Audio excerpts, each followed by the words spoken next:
I'm Rosy Hardy and this is Rosy Hardy Gardening. And today we are going to turn the tables on Alexandra Campbell from Middle-Sized Garden, and we're going to ask her a few questions on how she got into horticulture. So let's have a go. Hello, very nice to see you. Now, it's very interesting from my point of view because you have interviewed me numerous times. So how did you get into YouTube gardening? Well, I basically got into it through journalism. I was a magazine journalist for decades, and I was on Harper's and Queen, on Good Housekeeping. I started on trade magazines, business to business ones. I wrote for things like Ideal Home and Homes and Gardens and things like that. And I also wrote books about both interiors and gardens, but I wasn't really specialising in gardening. So when the internet came along and I sort of learned about blogging and I started a blog and everything, and suddenly everybody said, well, you've got to be on YouTube, you've got to do video. And I was like, oh, well, have I? Oh, okay. Well, if I've got to, you know. And I think I now perhaps wouldn't say you've got to do everything that everyone says you have to do. But at the time, and this was about 5 years ago, I thought, oh, okay, I'll give it a try. And I didn't really know anything about it. But the thing is with journalism, and this is the same with both the gardening and the YouTube, is that you don't know anything about anything until you go and find it out. Yeah. And my job as a magazine journalist was to find experts and to find people who knew what they were doing. So to find people like you to talk about plants, right, and to find garden designers to talk about garden design. And that really is the heart and the key of journalism. Yeah, I understand that. So how much would you say you know of horticulture itself? Well, very little. And I always say I'm not an expert. I think now that I've done the blog for 10 years and the YouTube channel for 5 years, I must know something. Well, you must pick it up. I mean, at the end of the day, you must pick it up. So, but I just, from the point of view of people listening, they want to know exactly. So your own garden, you enjoy gardening. Absolutely. And that's the other thing about starting a blog or a YouTube channel. It's got to be something you're really interested in because it's incredibly hard work. I mean, turning out a blog post or a YouTube video every week is it takes days. So you really have to be incredibly interested in the subject. And, you know, I love my garden. One of the reasons why we moved out of London was so I could have a garden. Yeah. And I had this sort of idea, oh, isn't gardening lovely? And then I found I had a garden and the garden just sort of took off. And, I mean, 6 weeks after we'd moved in, I was being chased down a path by a sort of tendril of pumpkin, which heaven knows who planted it. And I just realised that you absolutely have to get on top of the garden immediately. The house, you can sit there and think lovely paint colours for years. Yes. The garden, you have to say, what's that plant and what do I do with it? Yeah, oh, exactly. It is currently Chelsea Flower Show time.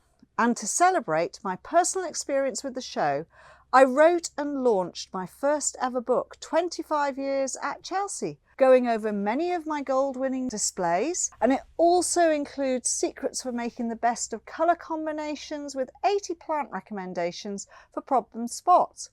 This is available for sale as a hard copy via mail order in the UK. If you are living in the UK and interested in the book, then visit the link in the description. Now, back to the video. So from the point of view of looking at gardens, do you have favourite gardens that are either here in the UK or around the world?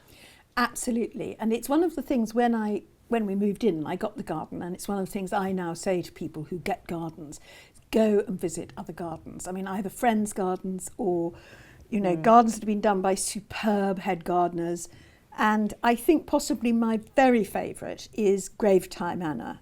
Yes. And funnily enough, that when we actually got married, we went there for our, I think, the second and third nights of our honeymoon, and it was December. And I knew nothing about gardening, and I just looked at it and thought, my God, this is fascinating. This is an amazing garden. Yes. And I think that visit, even though everything was cold and the garden wasn't even as good as it is now, because the head gardener now, Tom Coward, is absolutely brilliant. You can go there at any time of year and you just think, my God, this is what gardening's about. And I think it's really important to have a local garden that you can go in and see it change through the seasons and get ideas from it, because near you, and the one near me that I go to a lot and really love is Doddington Place Gardens. Oh yes, in lovely. Kent, and that's got a sunken garden, it's got a rockery, it's got a woodland garden, they've got a stumpery coming up, and of course because it's local, quite a lot of what grows there also grows well with me. I think that's very key, isn't it? You see things which are local and you know that you're going to be able to grow those plants in your own garden, which is also always something that people forget about. Exactly. I mean, even somewhere, I went to Wisley the other day, and actually RHS Wisley is turning into an amazing garden. I mean, obviously it's always been an amazing garden, but they've done lots of really good things recently. And although it's only about an hour away from me, it has a microclimate that is incredibly, it's got frost pockets. Yes. And yes. It's a very tough place for plants to live. And basically, I think if a plant's going to live at Wisley, it'll be fine in most of South East of England. Oh, I think so. It is a harsh environment, absolutely. So following on from that and gardens you like, are there any horticultural heroes that you really loved and followed? I mean, could be years ago or even more up to date. There are actually so many. That's slightly taken me aback because there are lots of people. Stephen Edney is very good. Stephen Edney and Lou Dowell at No Name Nursery. I've been interviewing him for years. He's very good.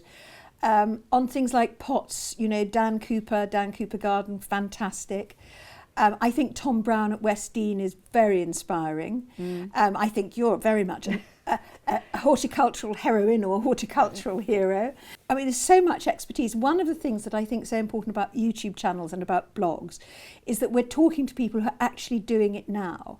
Because if you just research something on the internet and you don't know who's behind it, yes. You're quite often getting advice that's either been repeated and repeated and repeated over the years and doesn't really apply any longer, or you're getting advice that actually isn't valid for your own sector. Yes.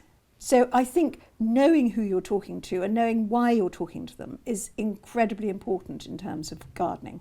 Yeah. Oh, well, that's really good advice for anybody who is wanting to take up gardening or have an interest in gardening. Thank you very much for talking to me. It's been wonderful. Thank you very much for listening, and please do subscribe to the channel.